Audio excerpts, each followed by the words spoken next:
شروع اللہ کا نام لے کر جو بڑا مہربان نہایت رحم والا ہے۔ الف لام میم۔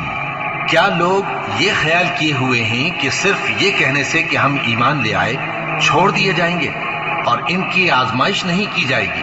اور جو لوگ ان سے پہلے ہو چکے ہیں ہم نے ان کو بھی آزمایا تھا اور ان کو بھی آزمائیں گے، سو اللہ ان کو ضرور معلوم کرے گا جو اپنے ایمان میں سچے ہیں اور ان کو بھی جو جھوٹے ہیں۔ کیا وہ لوگ جو برے کام کرتے ہیں یہ سمجھے ہوئے ہیں کہ یہ ہمارے قابو سے نکل جائیں گے؟ جو فیصلہ یہ کرتے ہیں برا ہے۔ جو شخص اللہ کی ملاقات کی امید رکھتا ہو تو اللہ کا مقرر کیا ہوا وقت ضرور آنے والا ہے، اور وہ سننے والا ہے، جاننے والا ہے۔ اور جو شخص محنت کرتا ہے تو اپنے ہی فائدے کے لیے محنت کرتا ہے، بے شک اللہ تو سارے جہان سے بے نیاز ہے۔ اور جو لوگ ایمان لائے اور نیک عمل کرتے رہے ہم ان کے گناہوں کو ان سے دور کر دیں گے اور ان کو ان کے اعمال کا بہت اچھا بدلہ دیں گے۔ اور ہم نے انسان کو اس کے ماں باپ کے ساتھ نیک سلوک کرنے کا حکم دیا ہے۔ اے مخاطب، اگر تیرے ماں باپ تجھے مجبور کریں کہ تو میرے ساتھ کسی کو شریک بنائے جس کی حقیقت کی تجھے واقفیت نہیں تو ان کا کہا نہ مانیو۔ تم سب کو میری طرف لوٹ کر آنا ہے، پھر جو کچھ تم کرتے تھے میں تم کو جتا دوں گا۔ اور جو لوگ ایمان لائے اور نیک عمل کرتے رہے ان کو ہم نیک لوگوں میں داخل کریں گے۔ اور بعض لوگ ایسے ہیں جو کہتے ہیں کہ ہم اللہ پر ایمان لائے، پھر جب ان کو اللہ کے راستے میں کوئی ایذا پہنچتی ہے تو لوگوں کے ایذا پہنچانے کو یوں سمجھتے ہیں جیسے اللہ کا عذاب۔ اور اگر تمہارے پروردگار کی طرف سے مدد پہنچے تو کہتے ہیں کہ ہم تو تمہارے ساتھ تھے۔ کیا جو اہل عالم کے سینوں میں ہے اللہ اس سے واقف نہیں؟ اور اللہ ان کو ضرور معلوم کرے گا جو سچے مومن ہیں، اور وہ منافقوں کو بھی معلوم کر کے رہے گا۔ اور جو کافر ہیں وہ مومنوں سے کہتے ہیں کہ ہمارے طریقے پر چلو اور ہم تمہارے گناہ اٹھا لیں گے، حالانکہ وہ ان کے گناہوں کا کچھ بھی بوجھ اٹھانے والے نہیں۔ کچھ شک نہیں کہ یہ جھوٹے ہیں اور یہ اپنے بوجھ بھی اٹھائیں گے اور اپنے بوجھوں کے ساتھ اور لوگوں کے بوجھ بھی۔ اور جو جھوٹ یہ لوگ گھڑتے رہے قیامت کے دن ان کی ان سے ضرور پرسش ہوگی۔ اور ہم نے نوح کو ان کی قوم کی طرف بھیجا تو وہ ان میں 50 برس کم 1000 برس رہے۔ پھر ان لوگوں کو طوفان کے عذاب نے آ پکڑا اور وہ ظالم تھے۔ پھر ہم نے نوح کو اور کشتی والوں کو نجات دی اور کشتی کو اہل عالم کے لیے نشانی بنا دیا۔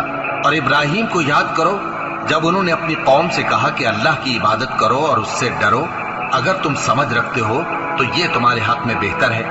تم تو اللہ کو چھوڑ کر بتوں کو پوجتے اور جھوٹی باتیں بناتے ہو۔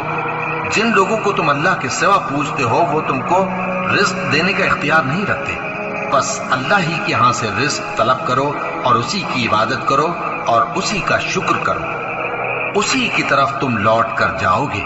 اور اگر تم جھٹلاتے ہو تو تم سے پہلے بھی امتیں اپنے پیغمبروں کی تکذیب کر چکی ہیں، اور پیغمبر کے ذمے کھول کر سنا دینے کے سوا اور کچھ نہیں۔ کیا انہوں نے نہیں دیکھا کہ اللہ کس طرح خلقت کو پہلی بار پیدا کرتا ہے پھر کس طرح اس کو دوبارہ پیدا کرے گا؟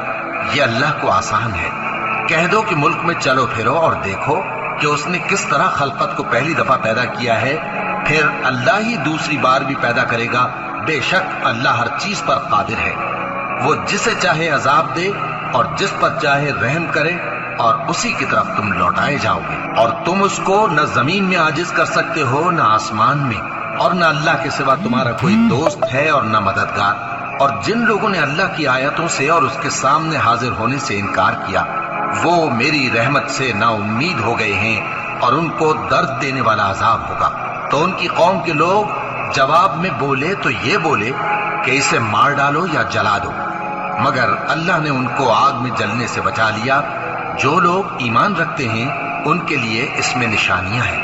اور ابراہیم نے کہا کہ تم جو اللہ کو چھوڑ کر بتوں کو لے بیٹھے ہو تو دنیا کی زندگی میں باہم دوستی کے لیے، مگر پھر قیامت کے دن ایک دوسرے کی دوستی سے انکار کر دو گے اور ایک دوسرے پر لعنت بھیجو گے، اور تمہارا ٹھکانہ دوزخ ہوگا اور کوئی تمہارا مددگار نہ ہوگا۔ بس ان پر ایک لوط ایمان لائے اور ابراہیم کہنے لگے کہ میں اپنے پروردگار کی طرف ہجرت کرنے والا ہوں، بے شک وہ غالب ہے، حکمت والا ہے۔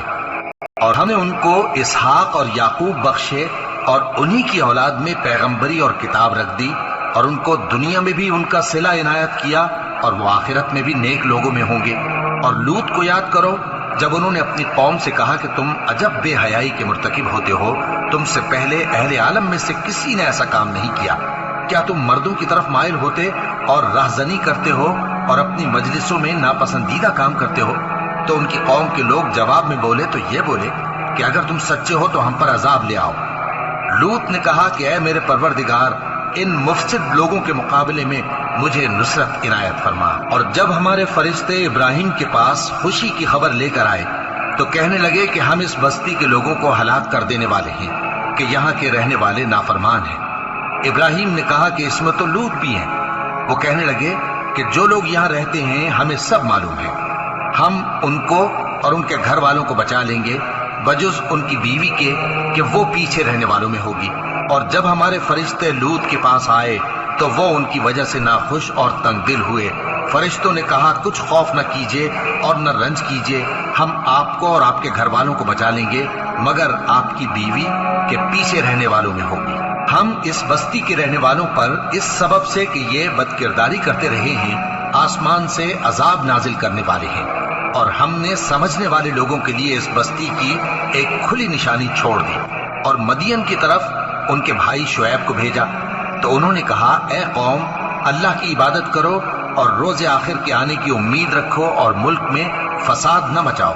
مگر انہوں نے ان کو جھوٹا سمجھا، سو ان کو زلزلے کے عذاب نے آ پکڑا اور وہ اپنے گھروں میں اوندھے پڑے رہ گئے۔ اور عاد اور سمود کو بھی ہم نے ہلاک کر دیا، چنانچہ ان کے ویران گھر تمہاری آنکھوں کے سامنے ہیں۔ اور شیطان نے ان کے اعمال ان کو آراستہ کر دکھائے اور ان کو سیدھے رستے سے روک دیا، حالانکہ وہ دیکھنے والے لوگ تھے۔ اور قارون اور فرعون اور حامان کو بھی ہلاک کر دیا، اور ان کے پاس موسیٰ کھلی نشانیاں لے کر آئے تو وہ ملک میں مغرور ہو گئے، اور وہ ہمارے قابو سے نکل جانے والے نہ تھے، تو ہم نے سب کو ان کے گناہوں کے سبب پکڑ لیا۔ سو ان میں کچھ تو ایسے تھے جن پر ہم نے پتھروں کا مے برسایا، اور کچھ ایسے تھے جن کو چنگھاڑ نے آ پکڑا، اور کچھ ایسے تھے جن کو ہم نے زمین میں دھسا دیا، اور کچھ ایسے تھے جن کو غرق کر دیا۔ اور اللہ ایسا نہ تھا کہ ان پر ظلم کرتا، لیکن وہی اپنے آپ پر ظلم کرتے تھے۔ جن لوگوں نے اللہ کے سوا اوروں کو کارساز بنا رکھا ہے، ان کی مثال مکڑی کی سی ہے کہ وہ بھی ایک طرح کا گھر بناتی ہے، اور کچھ شک نہیں کہ تمام گھروں سے کمزور مکڑی کا گھر ہے۔ کاش یہ اس بات کو جانتے۔ یہ جس چیز کو اللہ کے سوا پکارتے ہیں، خواہ وہ کچھ ہی ہو، اللہ اسے جانتا ہے، اور وہ غالب ہے، حکمت والا ہے۔ اور یہ مثالیں ہم لوگوں کے سمجھانے کے لیے بیان کرتے ہیں، اور اسے تو اہل دانش ہی سمجھتے ہیں۔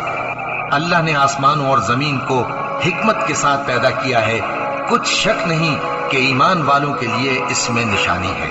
اے نبی، یہ کتاب جو تمہاری طرف وحی کی گئی ہے اس کو پڑھا کرو، اور نماز کے پابند رہو۔ کچھ شک نہیں کہ نماز بے حیائی اور بری باتوں سے روکتی ہے، اور اللہ کا ذکر سب سے بڑا ہے، اور جو کچھ تم کرتے ہو اللہ اسے جانتا ہے۔ اور اہل کتاب سے بحث نہ کرو مگر ایسے طریق سے کہ نہایت اچھا ہو۔ ہاں، جو ان میں سے بے انصافی کریں ان کے ساتھ اسی طرح مجادلہ کرو، اور کہہ دو کہ جو کتاب ہم پر اتری اور جو کتابیں تم پر اتری، ہم سب پر ایمان رکھتے ہیں، اور ہمارا اور تمہارا معبود ایک ہی ہے، اور ہم اسی کے فرما بردار ہیں۔ اور اسی طرح ہم نے تمہاری طرف کتاب اتاری ہے، تو جن لوگوں کو ہم نے کتابیں دی تھیں وہ اس پر ایمان لے آتے ہیں، اور بعض ان مشرک لوگوں میں سے بھی اس پر ایمان لے آتے ہیں، اور ہماری آیتوں سے وہی انکار کرتے ہیں جو ہیں ہی کافر۔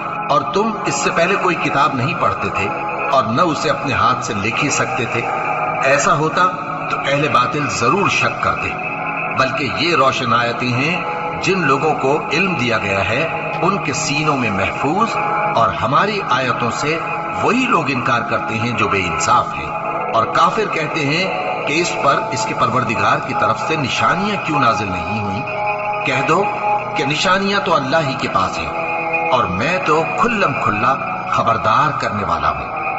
کیا ان لوگوں کے لیے یہ کافی نہیں کہ ہم نے تم پر کتاب نازل کی جو ان کو پڑھ کر سنائی جاتی ہے؟ کچھ شک نہیں کہ مومن لوگوں کے لیے اس میں رحمت اور نصیحت ہے۔ کہہ دو کہ میرے اور تمہارے درمیان اللہ ہی گواہ کافی ہے۔ جو چیز آسمانوں اور زمین میں ہے وہ سب کو جانتا ہے، اور جن لوگوں نے باطل کو مانا اور اللہ سے انکار کیا وہی نقصان اٹھانے والے ہیں۔ اور یہ لوگ تم سے عذاب کے لیے جلدی کر رہے ہیں، اور اگر ایک وقت مقرر نہ ہو چکا ہوتا تو ان پر عذاب آ بھی گیا ہوتا، اور وہ کسی وقت میں ان پر ضرور اچانک آ کر رہے گا اور ان کو معلوم بھی نہ ہوگا۔ یہ تم سے عذاب کے لیے جلدی کر رہے ہیں، جبکہ دوزخ تو کافروں کو گھیر لینے والی ہے۔ جس دن عذاب ان کو ان کے اوپر سے اور ان کے پیروں کے نیچے سے ڈھانک لے گا، اور اللہ فرمائے گا کہ جو کام تم کیا کرتے تھے اب ان کا مزہ چکھو۔ اے میرے بندو جو ایمان لائے ہو، میری زمین فراخ ہے تو میری ہی عبادت کرو۔ ہر شخص موت کا مزہ چکھنے والا ہے، پھر تم ہماری ہی طرف لوٹ کر آؤ گے۔ اور جو لوگ ایمان لائے اور نیک عمل کرتے رہے، ان کو ہم بہشت کے اونچے اونچے محلوں میں جگہ دیں گے، جن کے نیچے نہریں بہہ رہی ہیں، ہمیشہ ان میں رہیں گے۔ نیک عمل کرنے والوں کا یہ خوب بدلہ ہے، جو صبر کرتے اور اپنے پروردگار پر بھروسہ رکھتے ہیں۔ اور بہت سے جانور ہیں جو اپنا رزق اٹھائے نہیں پھرتے، اللہ ہی ان کو رزق دیتا ہے اور تم کو بھی، اور وہ سننے والا ہے، جاننے والا ہے۔ اور اگر ان سے پوچھو کہ آسمانوں اور زمین کو کس نے پیدا کیا اور سورج اور چاند کو کس نے تمہارے زیر فرمان کیا، تو کہہ دیں گے اللہ نے۔ تو پھر یہ کہاں الٹے جا رہے ہیں؟ اللہ ہی اپنے بندوں میں سے جس کے لیے چاہتا ہے روزی فراخ کر دیتا ہے، اور جس کے لیے چاہتا ہے تنگ کر دیتا ہے۔ بے شک اللہ ہر چیز سے واقف ہے۔ اور اگر تم ان سے پوچھو کہ آسمان سے پانی کس نے برسایا، پھر اس سے زمین کو اس کے مرنے کے بعد کس نے زندہ کیا، تو کہہ دیں گے کہ اللہ نے۔ کہہ دو کہ اللہ کا شکر ہے، لیکن ان میں اکثر نہیں سمجھتے۔ اور یہ دنیا کی زندگی تو صرف کھیل اور تماشا ہے، اور ہمیشہ کی زندگی کا مقام تو آخرت کا گھر ہے۔ کاش یہ لوگ سمجھتے۔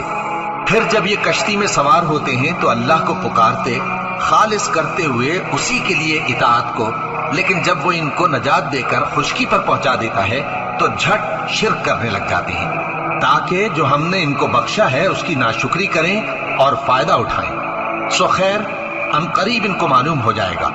کیا انہوں نے نہیں دیکھا کہ ہم نے حرم کو مقام امن بنایا ہے، اور لوگ ان کے گرد و نواح سے اچک لیے جاتے ہیں؟ کیا یہ لوگ باطل پر اعتقاد رکھتے ہیں اور اللہ کی نعمتوں کی ناشکری کرتے ہیں؟ اور اس سے بڑا ظالم کون جو اللہ پر جھوٹ بہتان باندھے، یا جب حق بات اس کے پاس آئے تو اس کی تکذیب کرے؟ کیا کافروں کا ٹھکانہ جہنم میں نہیں ہے؟ اور جن لوگوں نے ہمارے راستے میں محنت کی، ہم ان کو ضرور اپنے رستوں پر چلا دیں گے، اور اللہ تو نیکوکاروں کے ساتھ ہے۔